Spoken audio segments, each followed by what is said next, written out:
Explain yourself. Sonny Gray for who? Kodai Senga? Makes Explain sense. yourself. Okay, so this was a trade idea that I just wrote about, and it makes a lot of sense when you think about how hard both of these guys are going to be to trade this offseason. Sonny Gray on the surface, he's been making 25 million per on a 3-year deal from the Cardinals, right? That contract, $40 million of the 75 guaranteed million dollars, he has not been paid yet across the first 2 years of that deal. He gets 35 million in 2026. Then he has a club option for 30 million in 2027 with a $5 million buyout. So the team that acquires Sonny Gray, if the Cardinals don't need a dollar, is going to owe him $40 million guaranteed just for that 2026 season, which I think really shrinks the market on Sonny Gray unless you're going to eat a bunch of money. So why eat $15 million on Sonny Gray to pitch for another team when you can just take a flyer on Kodai Senga and see what happens and just get off of the contract with Gray? I think for the Cardinals, yes, Kodai Senga is coming off a brutal second half, but you don't have to look that far back to see that the first 13 starts of the season, Kodai Senga was pitching to a 1.47 ERA. So the way I would look at it if I was Chaim Bloom, for one, I can go tell my owner, hey, guess what? I just saved you $21 million this upcoming season. And by the way, there's a pending lockout. So who knows if we even have to pay Kodai Senga in 2027.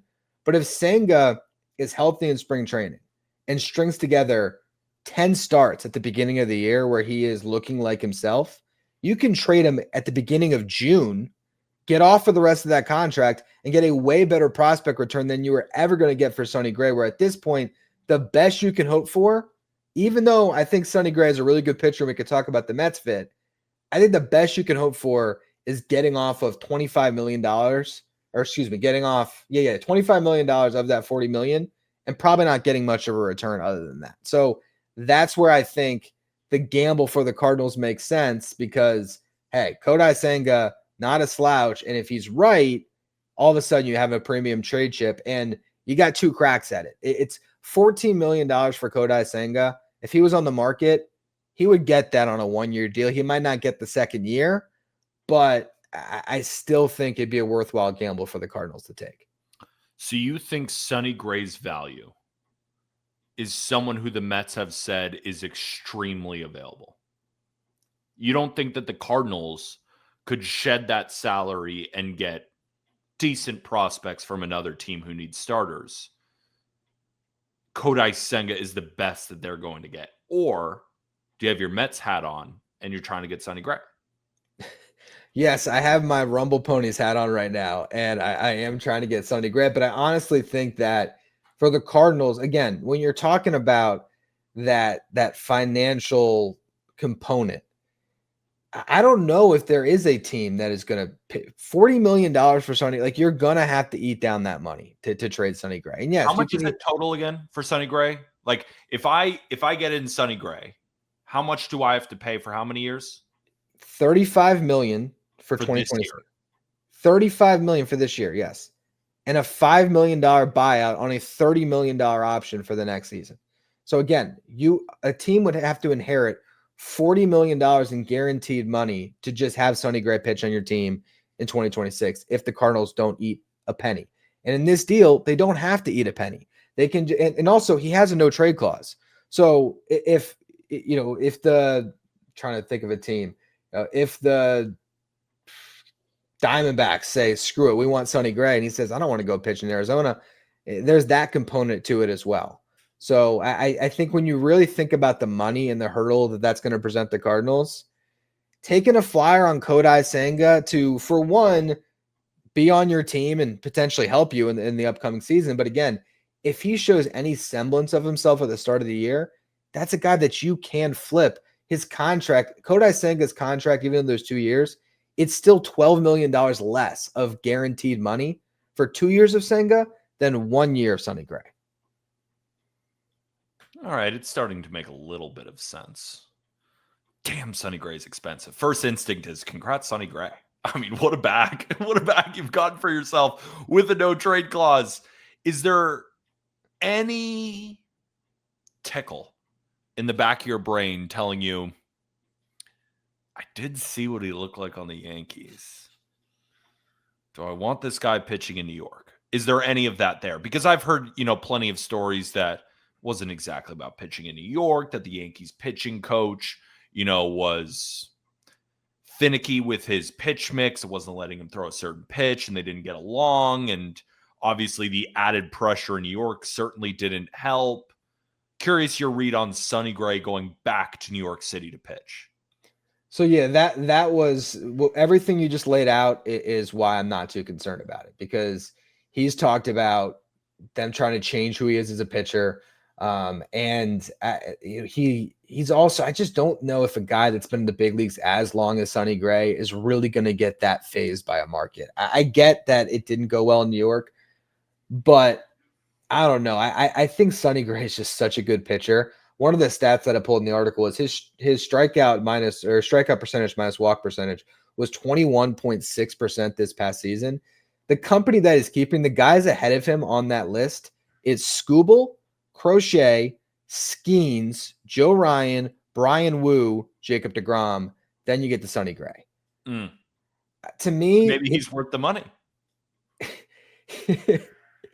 Maybe not 40, but I think for the Mets, when you're clearing Senga and getting Gray, to me, this is the ideal fit. I also like Pablo Lopez for the Mets as a trade fit, because these are guys that their contracts will kind of lower the return it's going to take to get them. And for Sonny Gray, to me, when you're looking at what the Mets could acquire this offseason to be that bridge to potentially going after Scooble, I mean, you don't have to give up any crazy prospect capital.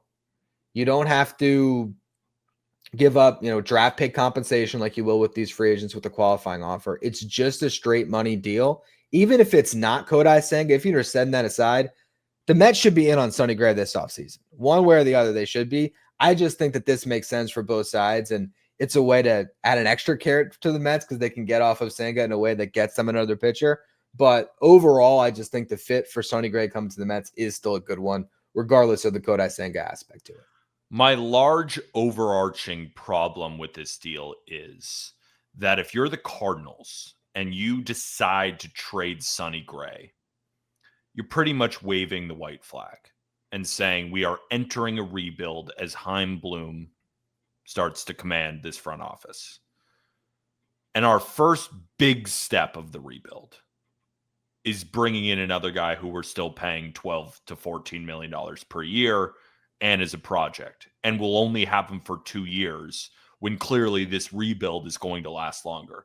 And you said it yourself, Sonny Gray has some damn good numbers, and the Cardinals are probably going to say, we'd like somebody young. We'd like someone that we can build with. We'd like Chaim to go into that farm system and pick one of his favorites, and we're still willing to eat some of this money. So maybe it's not that $35 million. Maybe we get it down to $40 million over the next 2 years, and Sonny Gray it's a respectable price for someone in Sonny Gray's camp. That's why I can't get over how the Mets have clearly said, we want to get rid of Kodai Senga. I know Sonny Gray is expensive, but trading a guy you want to get rid of just to take on a little bit more salary, there are teams like the Blue Jays who I'm sure would be willing to take on that type of salary and have a better offer than a guy who is extremely available. I'm sure the Dodgers would be interested. I'm sure there are other teams who don't want to lock into big 5-year, 6-year deals on some of the free agent starters, but have the money to feel comfortable with giving a guy even more than they might like, but knowing it's only 2 years for Sonny Gray. So while I get it in theory, and I understand that Kodai Senga could bounce back, there's a reason he's extremely available. So I know you're getting hung up on extremely available. I just thought that report was hilarious, so I wanted to emphasize extremely. And don't get me wrong, I that was in my episode title today. Kodai Senga extremely available. Like I'm sure I Mets get fans loved this episode.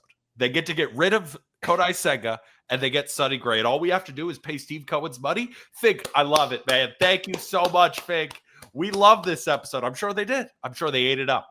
Here's the thing, though. Okay, so I think you are really discounting the component of how much these financial decisions really weigh into the matter, because yeah, you could say, oh, the Blue Jays and the Dodgers, they are not going to pick up the phone for Sonny Gray and take on the full $40 million. So what salary are they sending the Cardinals that's going to offset that money? And if they and who is that salary? Is it a better player than Kodai Senga? Maybe. So if that's on the table, sure. If it's not, and it's just we're taking on the salary, they're not going to take on the full salary. Then the Cardinals again are eating maybe $15 million to have him pitch for another team, where instead they can spend that $14 million on Kodai Senga to pitch for their team, where you never know what happens. Kodai Senga, if he's right, and again, I understand you're saying, oh, well, he's extremely available and he was in the minor leagues at the end of the season. We're not even 6 months removed to this guy, if he had been qualified, leading Major League Baseball in ERA in the middle of June. That's not 2023. That's not 2024. That was 2025. He messed up his hamstring and then he wasn't the same. But I think when you are factoring in everything, it's a gamble that makes some sense for the Cardinals, because the payoff can be incredible. And right away, Chaim Bloom, the owner of the Cardinals, loves Chaim Bloom for saving him $21 million in the upcoming season. Loves him for it. So if I'm John Mozeliak, I'm like, wow, that was a pretty good pitch. And it seems like you're pretty bullish on Kodai Senga. You're saying anything could happen. Look at the previous year. So why did I see a report that he's extremely available? Why did I see it? Oh, is it because he's made like 4 starts over the last 2 years? And when he is on the field, the walk problem is absurd. And then I still have to pay him $14 million to do this deal? Click.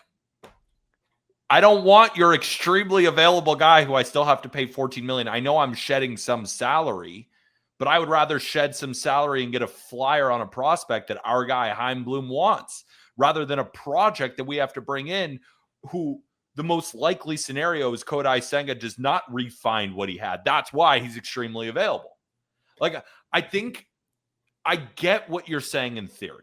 I know I'm making fun of you, but I get it. I don't want to discredit this trade completely, because I love the way you're thinking. I love this idea, and I could understand if it happened. I'm just saying, if this is on the table, there's no way Senga is the best offer that the Cardinals would jump at if they were to trade Sonny Gray. That's my thesis. My thought is, I struggle to find a team that's going to take on that salary. And again, ultimately, my whole premise behind this is I think the Cardinals would be better off, instead of paying Sonny Gray to go away, taking a shot that Kodai Senga can return some value to them, because the upside for Senga, even though he's extremely available because the New York Mets need to add a starting pitcher to their rotation. And But he's they a starting currently pitcher. He's a starting pitcher, and he has all this upside you just talked about. Yeah, they need a higher floor. Fair. They have right now, they have 3 top 100 prospects who could factor into the mix, but they're all going to be rookies. You have Clay Holmes in his second season back being a starting pitcher.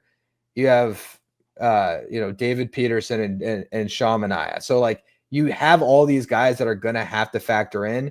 You need to remove somebody so you can go get an arm or two. So that's why he's extremely available. He's not extremely available because he's just terrible and they're just trying to get off of him. It's more a matter of, we need to do other things, so let's shop Senga.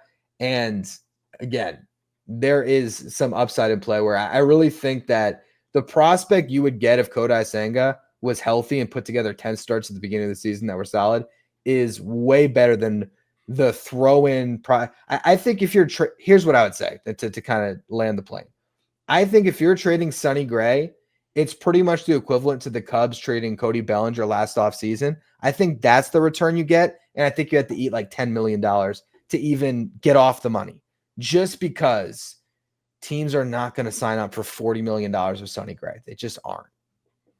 I see where you're coming from. That was a good point. That was good. I mean, because it is very Cody Bellinger-esque, where the money is But it was only 1 year of Bellinger versus 2 years of this. Yeah, we'll talk about it more as the offseason unfolds. No, that was a good point. I think that comparison does make sense, and maybe Gray's value isn't quite what I think. We'll see. I just don't think you get anything for him but salary relief. And with Senga, you have a chance to potentially turn it into an asset, and you're getting off of, I think, pretty much the same. Again, the only thing, if Kodai Senga was only had 1 year left, not 2, it would be a slam dunk for the Cardinals. The second year is what complicates it, but with the lockout pending, maybe that doesn't matter as much. Or again, maybe it's just worth the gamble, because if you were to go into the free agent market after the 2026 season and Kodai Senga was available, he might still make $14 million, just because that's what starting pitchers get. It's just for a starting pitcher, it's not that much money. I mean, Frankie Montas got something like that. He really just robbed both of our teams. He just came in and took all of our money. Took your prospects, took the Mets money. Shout out Frankie Montas.